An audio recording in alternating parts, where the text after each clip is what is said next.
하나님을 경외하는 마음으로 다 함께 일어나셔서 제가 한 절, 여러분이 한 절 교독하시고 우리 마지막 6절은 합독하도록 하겠습니다. 요한일서 4장 1절로 6절까지의 말씀입니다.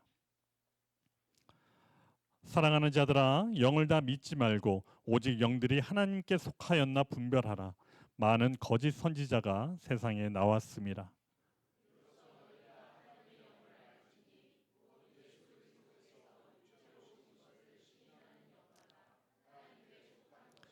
예수를 시인하지 아니하는 영마다 하나님께 속한 것이 아니니 이것이 곧 적그리스도의 영이니라.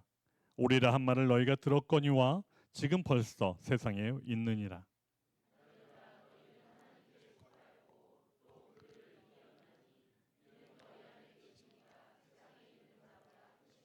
그들은 세상에 속한 거로 세상에 속한 말을 하며 세상이 그들의 말을 듣느니라. 우리는 하나님께 속하였으니 하나님을 아는 자는 우리의 말을 듣고 하나님께 속하지 아니하는 자는 우리의 말을 듣지 아니하나니 진리의 영과 미혹의 영을 이로써 아느니라. 아멘. 하나님의 말씀입니다. 요한일서 말씀을 가지고 우리가 계속 말씀을 듣는데 아마 말씀을 이렇게 들으면서 느낌이 있을 것 같아요.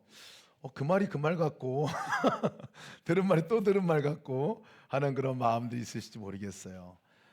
말씀 들을 때 계속 반복적으로 성경에서 들려오는 말씀은 중요한 말씀입니다. 그래서 계속해서 성경에서는 반복해서 얘기하고 또 얘기하고 하는 이유가 우리가 자꾸 잊어버리니까 다시 반복해서 점검하고 또 점검케 하는 것 같습니다. 그래서 우리에게 오늘 말씀 본문에서도 잘 점검해 봐라 하는 말씀으로 오늘 말씀을 합니다. 오늘 제목이 그래서 누구에게 속하여 살고 계십니까 하는 말씀으로 함께 나누려고 합니다.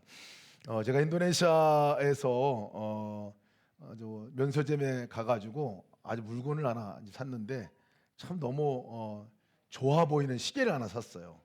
너무 좋아 보이는 시계를 사고 또 가격도 적당해서 시계를 아주 마음 단단히 먹고 하나 사가지고 딱 시계를 사고 하루를 지냈는데 저녁 때쯤 되니까 시계 안에서 이렇게 습기가 쭉 올라오더라고요. 습기가 이렇게 올라오고 그 다음 날 되니까 초침이 가는 게 좀 늦어요. 늦더라고. 그리고 그 다음 날 돌아가셨어요. 3일 시계라고 부르는데 3일 만에 돌아가셨어요. 짝퉁이었습니다. 그것도 모르고 아주 제가 진품인 줄 알고 샀는데 짝퉁 시계. 그래서 3일 시계가 늘 기억이 납니다. 진짜가 아닌 것을 가질 때 그 허탈함이 이루 말할 수 없는데 오늘 성경에서도 우리가 정말 진짜인지 아닌지를 잘 점검해 봐라 하는 그런 말씀을 사실 해주고 있는 말씀입니다. 여러분 어둠의 정의가 뭔지 아세요? 어둠의 정의는 빛의 부재입니다. 어둠의 정의는 빛이 없으면 어둠이에요. 죽음의 정의는 뭘까요? 그러면 생명의 부재죠. 생명이 없으면 그냥 죽음이에요. 진짜 성도와 짝퉁 성도라고 표현하는 게 맞을지 모르겠지만 그런 것과 구분점이 뭘까 보면 예수님이 계신가 아니면 예수님이 계시지 않는가 이거가 너무 명확하게 구분이 됩니다. 그 자체도 그렇지만 삶도 구분이 됩니다. 너무나 명확하게 구분이 됩니다. 주님의 임재가 있느냐 주님과 함께 살아가고 있느냐 그렇지 않느냐가 너무 명확한 구분점입니다. 내가 진짜로 살아가고 있느냐 아니면 진짜인데 그 진짜를 누리지 못하고 살아가고 있느냐 이 명확한 구분점이 될 것 같습니다. 오늘 사도 요한은 오늘 강하게 사실은 말씀하고 있어요. 가짜를 분별하라 하고 말하고 있습니다. 가짜에 속지 말라 가짜를 믿지 마라 하고 반복해서 얘기하고 있습니다. 1절 말씀이 그 말씀입니다. 사랑하는 자들아 영을 다 믿지 말고 오직 영들이 하나님께 속하였나 분별하라. 많은 거짓 선지자가 세상에 나왔습니다 라고 말합니다. 분별하라 라고 얘기하는 것은 다른 말로 말하면 테스트하라 하는 얘기입니다. 우리 개역개정 성경 외에 다른 번역본 성경을 보면 다 시험해봐라, 점검해봐라 이렇게 표현을 했어요. 영어 성경에도 테스트해봐라 라고 얘기했어요. 진짜인지 아닌지 테스트해봐라. 거짓이 있다, 그 거짓을 테스트해봐라, 이 말씀을 오늘 해주고 있는 겁니다. 왜냐하면 그때 초대교회 당시에 이 사도 요한이 이 편지를 쓸 때 초대교회 안에 진짜 성도가 있고 또 가짜가 쑥 들어왔기 때문에 그랬습니다. 이단이죠. 우리가 잘 알고 있는 영지주의자들이 쑥 들어왔어요. 겉으로 볼 땐 모르는데 믿는 믿음이 달랐어요. 믿음이 달랐습니다. 나중엔 다 드러났죠. 근데 처음에는 몰랐습니다. 영지주의자들은 예수를 믿는 믿음이 다른 거예요. 같이 예수님에 대한 고백을 하지만 예수님이 하나님의 아들이 아니에요. 예수님이 하나님이 아니에요.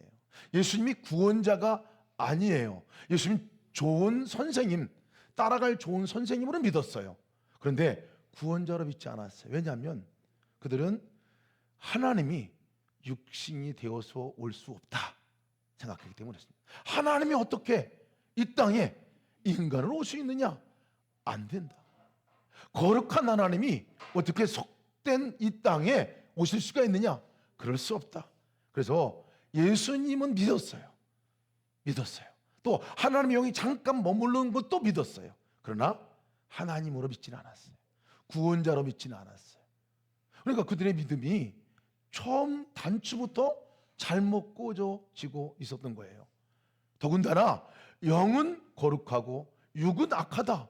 그렇기 때문에 우리가 이 땅을 살아가면서 악한 육을 입고 있기 때문에 우리가 죄 짓는 거 당연하다. 죄 짓는 거 당연해. 죄는 지을 수밖에 없는 거야. 왜? 우리가 이 세상에 살아가고 있고 육신의 한계에 있는 육신의 몸에 있고 살아가기 때문에 죄 짓는 거 당연한 거야. 영만 거룩하면 되는 거야.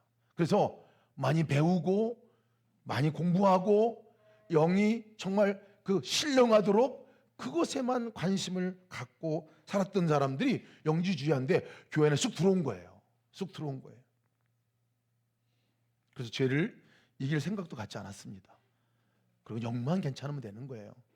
한마디로 말하면 교회 와서 잘못했다고 얘기만 하면 되는 거예요. 삶 속에서 그냥 죄 짓는 건 당연한 거지 하고 생각하며 살았던 사람들이 영지주의자들입니다. 그래서 사도 요한은 영이 다르다 했어요. 그러면서 하나님께 속한 사람이 누구냐? 그리고 하나님께 속하지 않은 그렇게 거짓 가짜와 같이 마치 짝퉁과 같은 그 신앙인들은 도대체 누군가?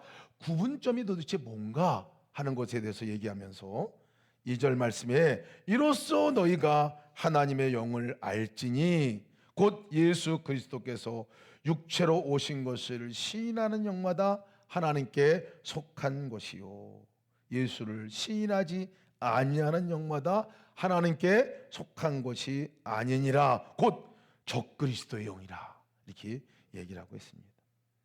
세상은 속한 성도인지 하나님께 속한 성도인지 무엇을 알 수 있냐면 예수님이 육신의 몸으로 이 땅에 있고 하나님이 육신의 몸을 입고 이 땅에 오신 것 그것을 시인하느냐 시인하지 않느냐 믿느냐 믿지 않느냐 거기에 달려있다고 지금 얘기하고 있어요. 그렇게 뭐가 그렇게 중요한 문제라고요? 너무너무 중요합니다. 너무너무 중요한 문제예요. 왜냐하면 예수님이 하나님이 이 땅에 육신의 몸을 입고 오지 않으셨다면 우리의 죄를 해결할 길이 없어요.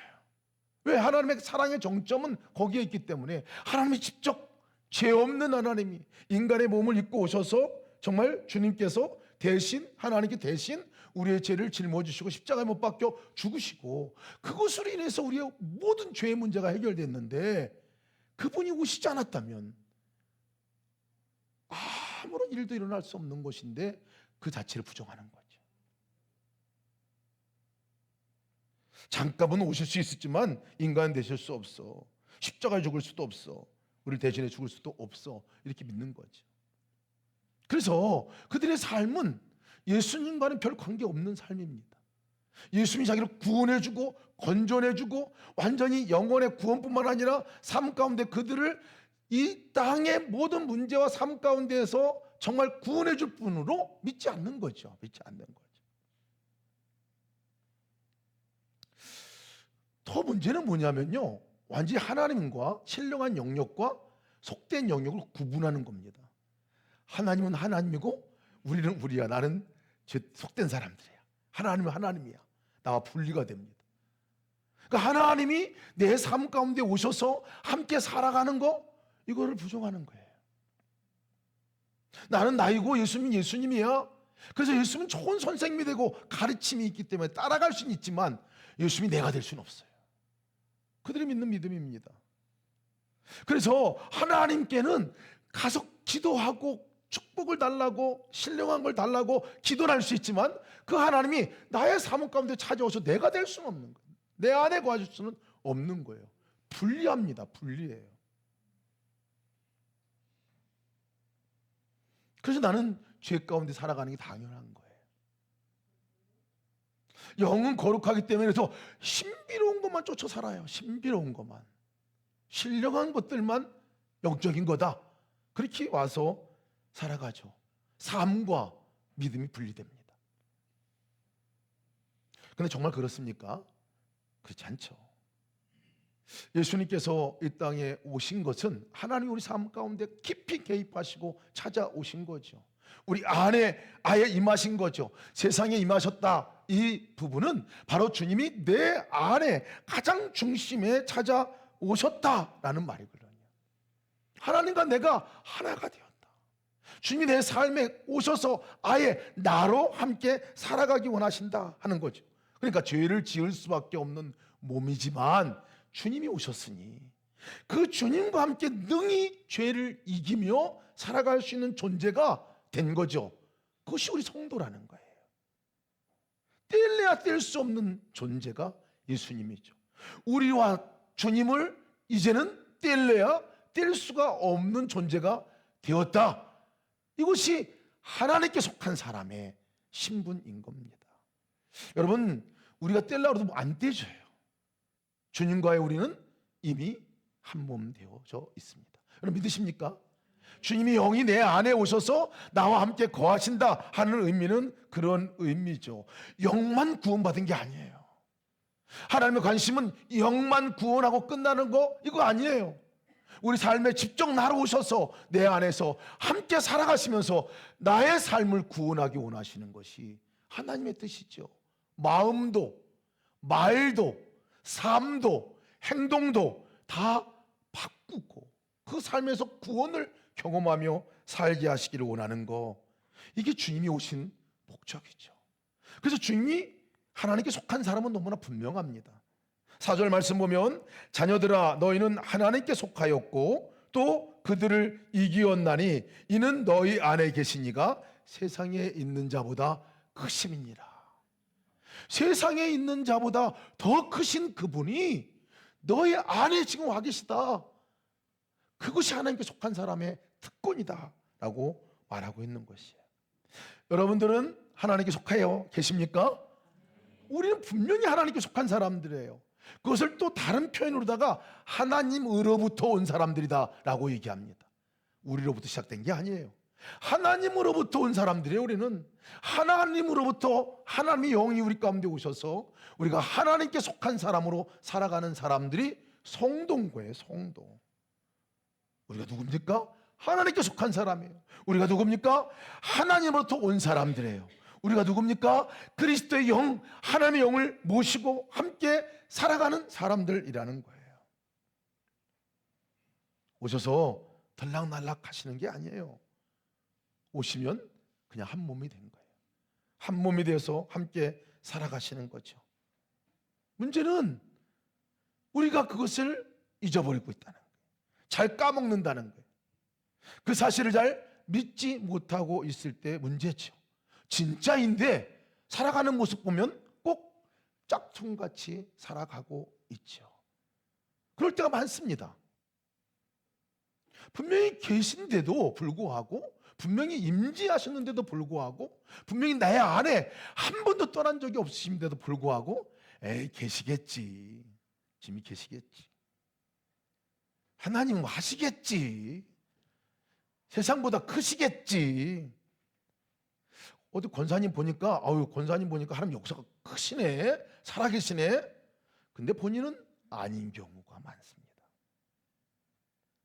비슷하게 우리가 살아갈 것이 아니라 진짜로 살아가시기를 주님으로 축복합니다. 머리로는 알아요, 지식으로는 알아요. 근데 실제 작동이 안 될 때가 많아요. 우리가 정말 주님께 속해 있는지, 주님의 영이 내 안에 거하시면서 진짜로 내가 살고 있는지 아닌지를 구분해 놓는 구분점이 있습니다. 판단 기준이 있어요. 그것이 뭐냐면 걱정, 염려, 두려움입니다. 걱정, 염려, 두려움이 우리 가운데 물밀듯이 밀려옵니다. 염려도 어쩌면 그렇게 많은 염려들이 우리 가운데 들어오는지요. 두려울 일도 어쩌면 그렇게 많은지. 근데 여러분, 이것이 정상적인 것이 아니라는 거예요.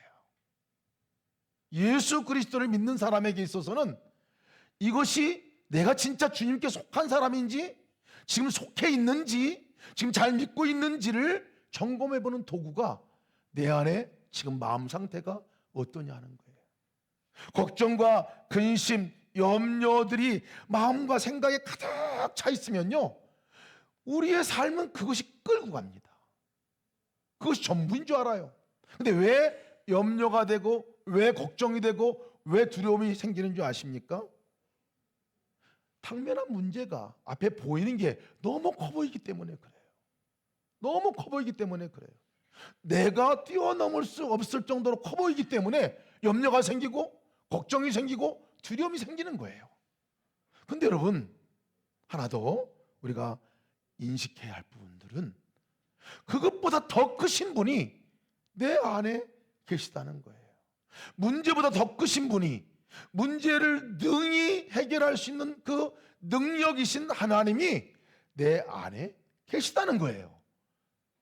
근데 여러분, 그 하나님이 내 생각을 다스리시고 끌고 가지를 못해요. 왜냐하면 내가 하나님께 속한 사람인데도 불구하고 계속해서 세상이 커 보이고 거기만 들여다보면 우리는 주님 앞에 시선을 두지 못하게 됩니다. 주님이 우리를 끌고 가지 못합니다. 우리 마음을 주관하지도 못합니다. 문제를 해결하지도 못해요. 왜? 우리의 마음이 이미 여기에 뺏겨 있으니 하나님께서 무엇을 하시고자 하셔서 말씀하기를 원하셔도 못 듣기 때문에 그렇습니다. 예수님의 부재죠, 사실은. 두려움과 염려, 걱정은요, 예수님의 부재로부터 오는 겁니다. 생각과 마음 안에 예수님의 부재가 되면 어쩔 수 없습니다. 보이는 것이 나를 지배하고 끌고 가고 다스릴 수밖에 없습니다. 세상이 커 보이는 거죠. 대표적인 예가 사실 우리가 너무나 잘 아는 이야기, 골리앗과 다윗의 이야기입니다. 골리앗이 얼마나 컸으면, 얼마나 장대했으면 아주 사시나무 떨듯이 이스라엘 군사들이 떨었습니다. 보기만 해도, 그 목소리만 들어도 정말 위축되는 사람이었거든요. 그 많은 군사가 있어도 누구 하나 나설 수가 없었어요. 그냥 두려움이에요, 염려예요. 우리나라 끝장난 것 같이 느껴질 때 그때거든요. 근데 그때 한 사람, 다른 한 사람이 나타났어요. 체구도 작고, 그리고 뭐 그렇게 훌륭한 사람이 아니 보이는데 소년인 다윗이죠. 다윗. 아주 대면에서 싸웁니다. 뭐가 다를까요? 다른 사람들에게 있어서는 하나님의 부재예요. 그들도 하나님 믿는 사람이었어요. 그들도 하나님 함께한 사람들이었어요. 그러나 그들에게 있어서는 하나님의 부재예요. 하나님이 생각과 마음에서 부재 중이에요. 부재 중. 그러나 너무나 그 임재가 분명한 사람 한 사람이에요. 다윗이었습니다. 다윗이 고백합니다. 다윗이 블레셋 사람에게 이르되 너는 칼과 창과 단창으로 내게 나오거니와 나는 만군의 여호와의 이름 곧 내가 모욕하는 이스라엘 군대의 하나님의 이름으로 내게 나가노라 라고 얘기합니다. 하나님의 임재가 분명한 사람이었어요. 차이점은 단 한 가지입니다. 임재가 분명하고 주님 생각으로 내 안에 그분이 너무나 분명하냐 아니냐의 차이였습니다. 하나님은 다윗을 들어 쓰셨죠. 경관 여리고성 앞에서 사시나무 떨듯이 떤 사람들이 또 있습니다. 가나안 정탐꾼 10명의 정탐꾼들입니다.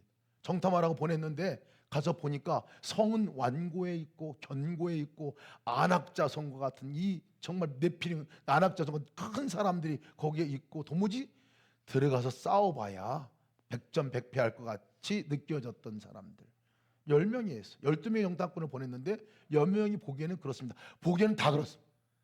그것이 현실이었습니다. 그런데 그들이 와가지고 보고한 보고의 내용은 그들 앞에 서 보니까 너무 크더라. 그들 앞에 우리는 메뚜기와 같습니다. 이렇게 고백했거든요. 메뚜기예요. 메뚜기와 같다는 거예요. 근데 그렇게 고백한 사람들이 있는 반면에 또 분명하게 고백한 두 다른 사람이 있었잖아요. 여호수아와 갈렙입니다.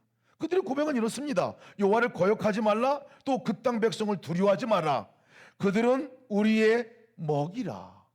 그들에게 보호자는 떠나갔고 여호와는 우리와 함께 하느니라. 저들은 여호와의 부재야. 그러나 우리는 여호와의 임재야. 주님이 우리 가운데 있고 저들은 여호와가 없으니 우리는 백전백승이라는 거예요. 저들은 우리의 먹이다라고 말하는 그 말은 저들은 우리의 밥이다라고 그렇게 번역합니다.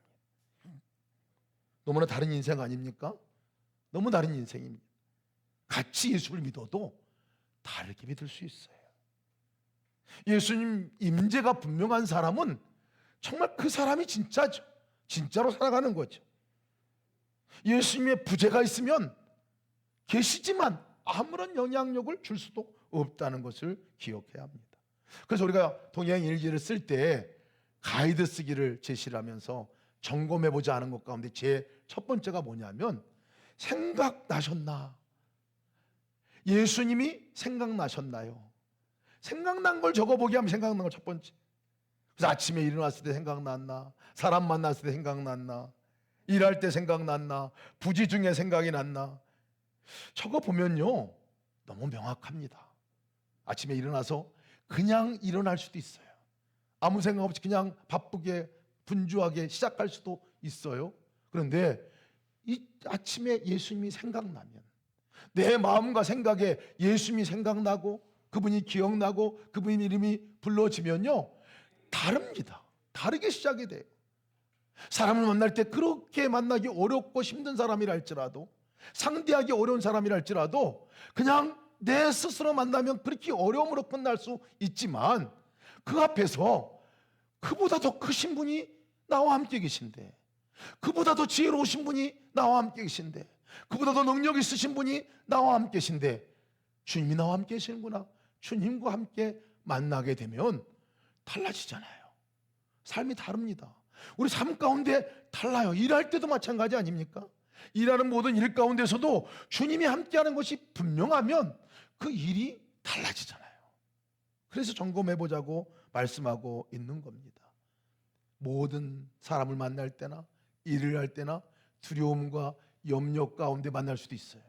그러나 두려움과 염려가 아닌 담대함으로 만날 수도 있어요. 그 차이가 뭔가요? 부재냐 임재냐에 따라 다르게 됩니다. 우리는 분명히 소속되어 있는 소속이 있습니다. 그것이 하나님께 소속된 사람이에요. 예수님께 소속된 사람입니다. 누구에게 소속되어 있다고요? 하나님께, 예수님께 소속되어 있는 사람이죠. 통일합시다. 예수님께 누구에게 속한다고요? 예수님께 속한 사람.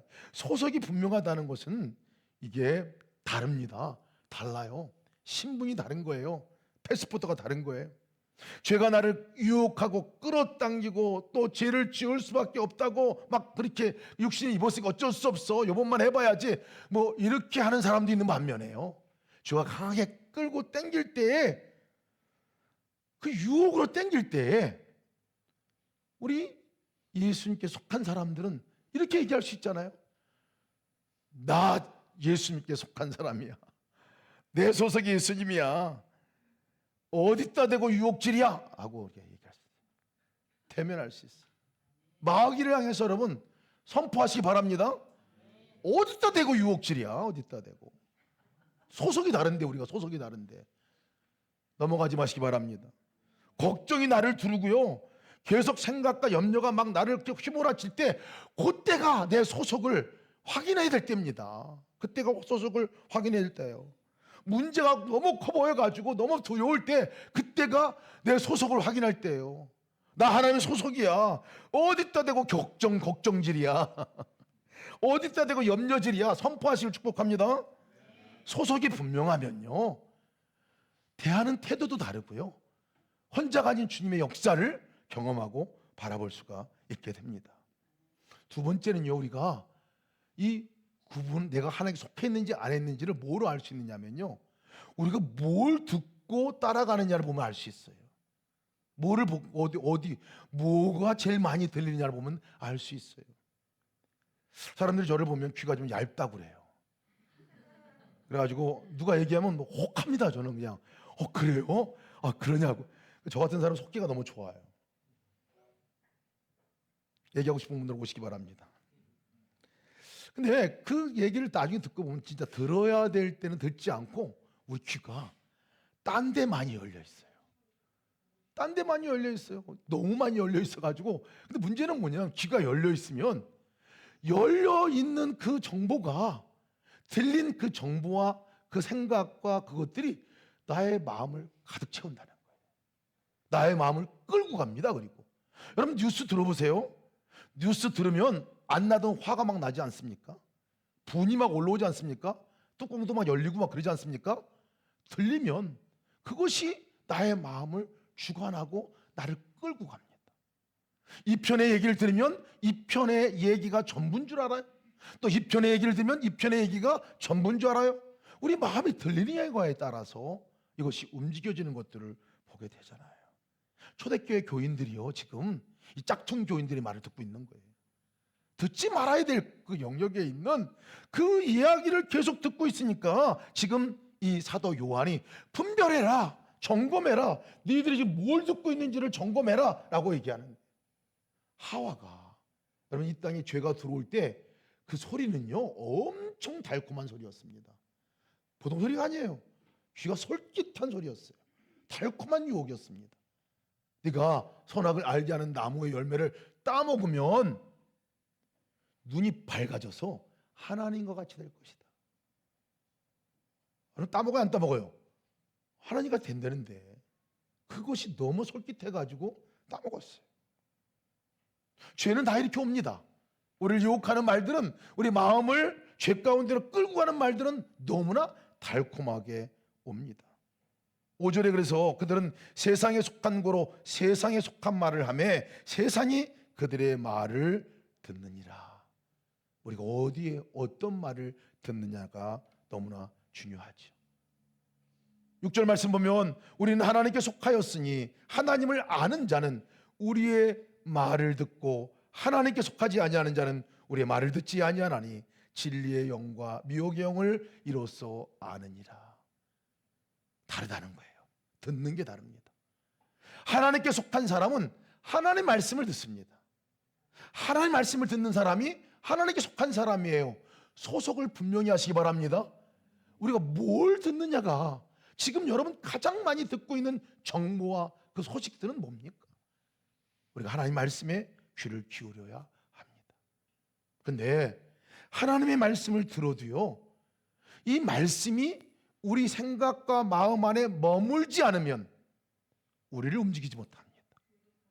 머물지 않으면 지나가 버리고 맙니다. 머물지 않으면 다른 정보와 다른 그 들었던 것들이 더 자리하고 있기 때문에 머물지 않습니다. 움직여지지 않습니다. 하나님의 말씀 우리가 많이 읽어도요, 그 말씀이 내 안에 머물러 있지 않으면 그냥 지나가는 정보가 될 수 있습니다. 어떻게 머무르게 합니까? 말씀을 읽을 때 이 말씀하는 주체가 분명하면 머무를 수 있어요. 이 말씀은 하나님께 지금 나한테 하시는구나. 하나님께 나에게 말씀하시는 거구나. 하나님 말씀이지. 그럴 때 그 말씀이 들립니다. 하나님의 말씀으로 들립니다. 그리고 한 번이라도 묵상하고 그 말씀을 마음에 새겨놓으면 잠깐 머물러 있어요. 이 말씀. 머무름이 깊어지면 내 안에 쑥 들어와 버립니다. 머물러 있는 그 동안에는 내가 순종의 자리까지 나갈 수 있어요. 머물러 있는 그동안까지는 내가 행동으로 옮길 수 있어요. 그러나 머무르지 않으면 절대로 우리를 움직일 수 없습니다. 매일 아침마다 예수 동행 기도문 우리가 함께 묵상하고 함께 읽잖아요. 그래서 말씀 기도를 함께 올리고 말씀 기도를 가지고 기도해보자 하는 이유가 왜 그러냐면요, 여러분, 말씀을 가지고 한번 붙들고 기도하잖아요. 기도하면 그 말씀이 내 마음 안에 머무릅니다. 머물러요. 생각이 난다는 말이에요. 그 말이 내 안에 머물러 있게 돼요. 그래야 그 말씀이 조금이라도 나의 삶에 영향을 미칩니다. 더 깊이 머무르게 하는 것은 묵상이죠. 물어보는 거죠. 주님, 오늘 이 말씀 가지고 내가 어떻게 살까요? 오늘 말씀해 주세요. 그렇게 물어보면요, 물어보고 주님이 내게 말씀하는 게 들려오면 이 말씀이 음성이 돼서 머무릅니다. 지나가고 쓰여진 말씀을 로고스라 말한다면 묵상이 되어 내 안에 머무른 말씀을 레마의 말씀이라고 말합니다. 나에게 주는 말씀으로 받아요. 그래서 그 말씀이 나를 움직이게 되죠. 통일 읽을 때도 우리가 함께 가이드 쓰기를 보면 오늘 주신 말씀이 무엇이고 그 말씀에 순종은 해보셨습니까? 라고 그렇게 질문이 있어요. 적어보면요, 다릅니다. 머무르지 않은 말씀은 생각도 안 나. 절대 적을 수도 없어요. 그러나 잠깐이라도 머물렀던 말씀은 생각납니다. 그리고 생각난 말씀은 순종까지 갈 수가 있게 되는 거죠. 그렇게 말씀을 많이 들어도 왜 삶에 머물러 있지 않습니까? 말씀이. 여러분, 그래서 요즘에만큼 말씀이 홍수 시대가 없습니다. 말씀 어떤 분은 나는 하루에 설교 10편씩 듣습니다, 뭐 이런 분도 계세요. 그러지 마세요, 여러분.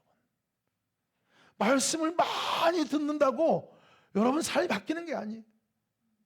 차라리 한 편의 말씀을 10번 들으세요. 10번. 그게 더 정확합니다. 한 편의 말씀을 10번을 들어봐요. 그럼 마음에 머무릅니다. 그러나 다른 말씀 이것저것 마치 쇼핑하듯이 그냥 들어버리면 다 흘러가 버려요. 다 흘러가 버려요. 귀만 커집니다. 가장 위험한 짝퉁 교인이 될 가능성이 있는 사람들입니다.